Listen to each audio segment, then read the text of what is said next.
Hello guys, welcome at my YouTube channel KS informer. दोस्तों, क्या आप जानते हैं एक ऐसा राज्य जो खनिज संपदा के मामले में भारत में सबसे अमीर है, फिर भी यहाँ के लोग गरीबी रेखा में आज पहला स्थान पर पहुँच चुके हैं।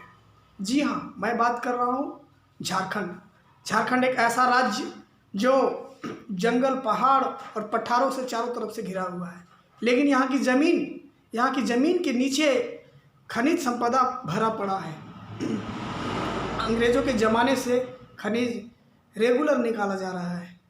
आज जब झारखंड अलग हुआ था 20 साल हो गए। झारखंड अलग होने का मेन कारण था कि झारखंड के लोगों को यहाँ से खनिज से निकलने वाला जो भी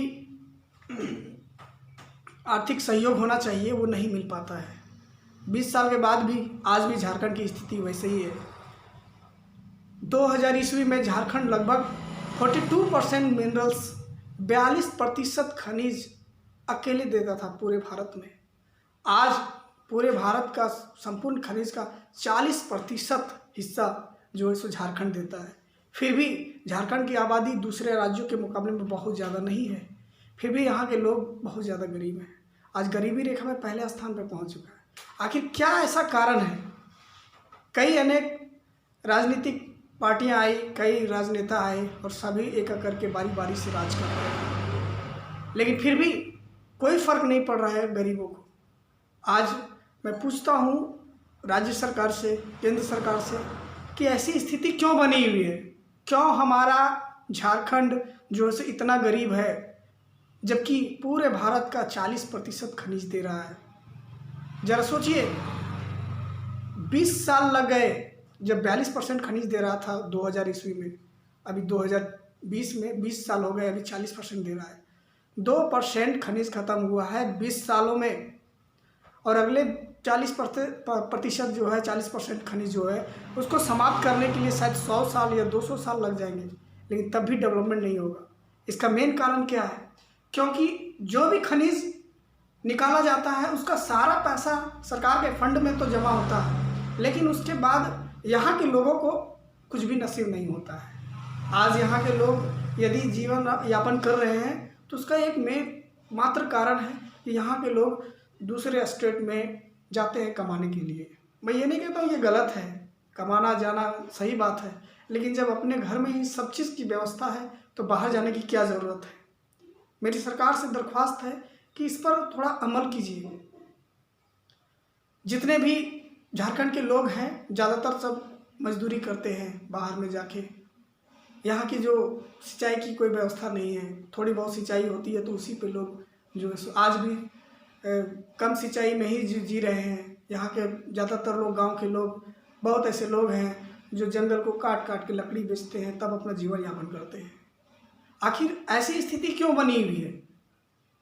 क्या कोई सरकार में कोई ऐसा लीडर नहीं है जो इस बात पर अमल करे? थोड़ा सा राज्य के लोगों के लिए, इस देश के लोगों के लिए थोड़ा सा डेडिकेटेड हो। बहुत दुख होता है मुझे कि मैं एक ऐसे राज्य से हूँ, एक ऐसे देश से हूँ जिसके पास सब चीज़ है, फिर भी यहाँ के लोग गरीबी झेल रहे हैं। बड़ा अफसोस है मुझे। दोस्तों, चुप बैठने से नहीं होगा, किसी ना किसी को तो बोलना पड़ेगा।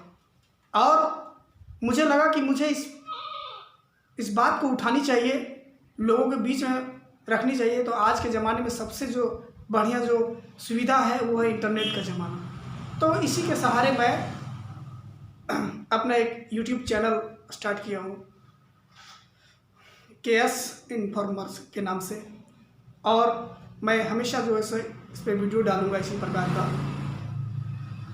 मैं उम्मीद करता हूँ कि आप लोग इस वीडियो को शेयर करें, लाइक करें, सब्सक्राइब करें और इतना फैलाएं, इतना शेयर करें कि हमारे देश और राज्य के राजनेताओं के तक उसके कानून में जो जूं नहीं दौड़ रही है, कम से कम वहां तक पहुंचे, उसे समझ में आए कि भारत और झारखंड की जो गरीबी है उसका कैसे उसको निपटारा किया जाए।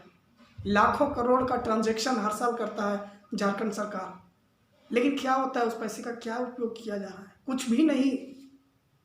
इसलिए आपसे हाथ जोड़कर निवेदन है मेरी कि आप इस बात को राज्य सरकार तक पहुंचाए। मेरी बात जो मैं बोल रहा हूँ उसको जो है किसी भी तरह राज्य सरकार तक पहुंचनी चाहिए। शायद उसमें यदि थोड़ी बहुत भी शर्म बची होगी तो काम करे। हमेशा हम लोग हर 5 साल पे सरकार बदल देते हैं। बड़ा दुख होता है कि सिर्फ सरकार बदलती है, नए नए चेहरे बनते हैं, लीडर आते हैं, लेकिन गरीब ही है, उसका चेहरा नहीं बदल रहा है, उसकी ज़िंदगी नहीं बदल रही है, उसकी हालत नहीं बदल रही है, वो जस के तस है। तो आज के लिए इतना ही। That's all for today.